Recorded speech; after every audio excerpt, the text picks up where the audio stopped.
Hi, I'm Tim. Welcome to our channel and thanks for logging on. If you enjoy these videos, do me a favor and subscribe to our YouTube channel right here at Watchbox Reviews. I would really appreciate it and I promise to update daily. If you love this watch, you can see it and purchase it on our website, thewatchbox.com. Today we are discussing a bold timepiece that deserves more plaudits and recognition than it receives.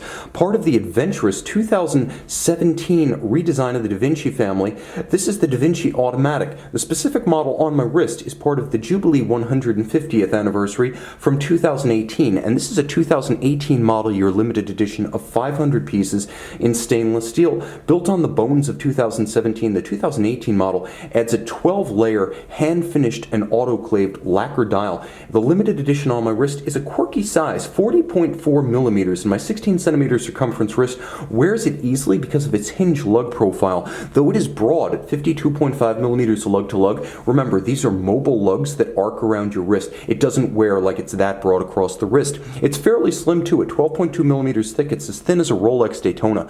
Now the timepiece features, and we're going to talk about this right away, the movement caliber 82200, a new family of IWC automatics. You can see that it's a 60-hour bi-directional winder using IWC's Peloton winding system. The Peloton is a pawl-based system that's a bi-directional winder, and you can see the pawl wheel and the individual pawls in ceramic, so it requires no lubrication. As a result, it produces no dirt on the movement. You'll appreciate the fact that there is a solid gold medallion in the winding mass, denoting the 150 years of IWC as of 2018. It's correct, 60-hour power reserve. It also features 31 joules. It features stop seconds, and as you can see, it is a classical three-hand no-date, a graceful look powered by a progressive movement, nicely executed and entirely in-house by IWC. This is the full works from the Peloton winding system designed by Albert Peloton in the late 1940s for IWC, modernized with ceramic, and you can see one of the ruby rollers adjacent that's part of the system, to the skeletonized architecture that allows you to see the works underneath, to the free-sprung balance beating away at 28,800 vibrations per hour, the free-sprung balance helping it to be a very shock-resistant movement along with the inherent shock-resistant qualities of the Peloton. All of this, keep in mind, water-resistant down to 3 bars, so it's not a sports watch, but it doesn't need to be. Jumping back to our discussion of aesthetics, the strap is substantial, it's bolstered, it's a large rectangular scale alligator leather, gloss black. You can see there's a monotone stitch, there's a very thin sheer side that actually shows you the layers of construction, bonded on the bottom to an IWC Santoni strap. So Santoni is the Italian leather house that is the strap partner of IWC. The strap itself is made in Italy with the signature Santoni signal orange on the underside. You can't see it when it's on the wrist, so don't worry about that. This is a black strap as far as the world is concerned.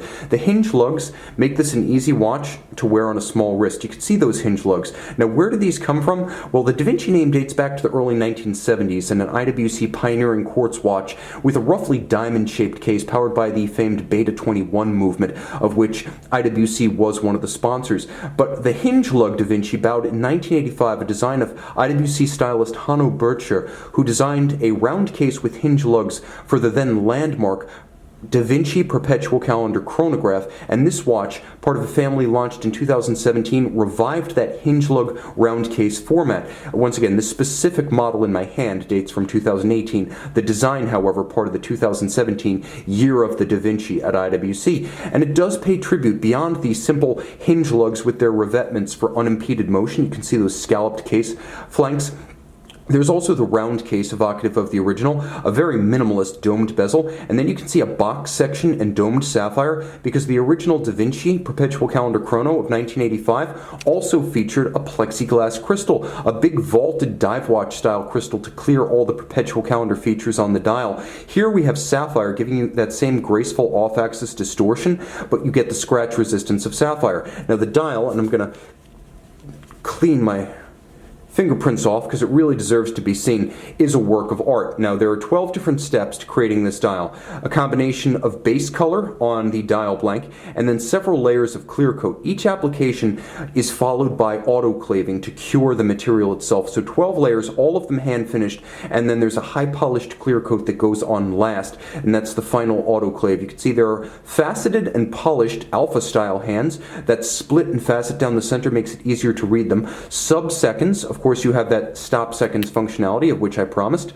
I don't have the nails that I used to. I have to manicure for these videos, but it's worth the price. You can see After struggling with the crown, I have stop seconds, present and correct, and all of the features on the dial are lacquer, the indices, the hash marks, the Arabic numerals for both hours and minutes, beautifully executed, lustrous, glossy, designed to evoke the enamel-dialed pocket watches of the early years of IWC, because this was the 150th anniversary of the company. IWC with these lacquer dials, turning back the clock all the way to the time of the American founder of IWC, F.A. Jones, back in 1868. You can see this Da Vinci Automatic 150th Anniversary Jubilee Limited Edition in steel and make it yours on the watch box.